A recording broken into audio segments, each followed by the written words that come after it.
السلام علیکم ورحمۃ اللہ وبرکاتہ۔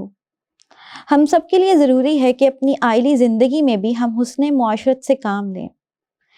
رسول اللہ صلی اللہ علیہ وسلم نے فرمایا کہ تم میں سے بہترین وہ ہے جو اپنے گھر والوں کے ساتھ اچھا ہے، اور ایک جگہ پہ آپ صلی اللہ علیہ وسلم نے فرمایا کہ تم میں سے افضل وہ ہے جو اپنے گھر والوں کے ساتھ اچھا ہے۔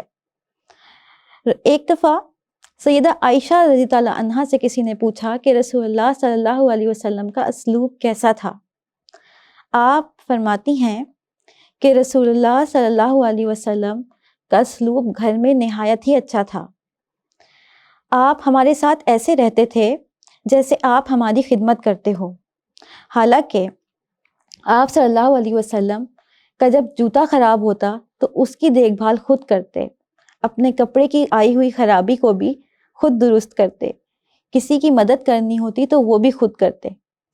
اور آج ہمارے معاشرے کا حال ایسا ہے کہ ہم اپنے گھر میں تو ایک گرہن بن کے رہتے ہیں، لیکن معاشرے میں آنکھوں کے تارے بنے ہوتے ہیں۔ باہر ہمارے کردار کو ہر کوئی پسند کرتا ہے، لیکن گھر میں آنے کے بعد ہماری چڑچڑاہٹ پورے گھر میں پھیل جاتی ہے، جس کی وجہ سے ہمارے گھر کا ماحول خراب ہوتا ہے۔ رسول اللہ صلی اللہ علیہ وسلم کی بتائی ہوئی تمام تر احادیث، تمام تر اسلوب، تمام تر طریقہ کار ہمارے گھروں کو بہتر بنانے کے لیے اور ہمارے معاشروں کو مضبوط بنانے کے لیے ہے۔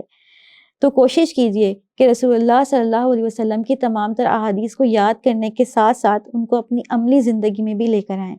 السلام علیکم ورحمۃ اللہ وبرکاتہ۔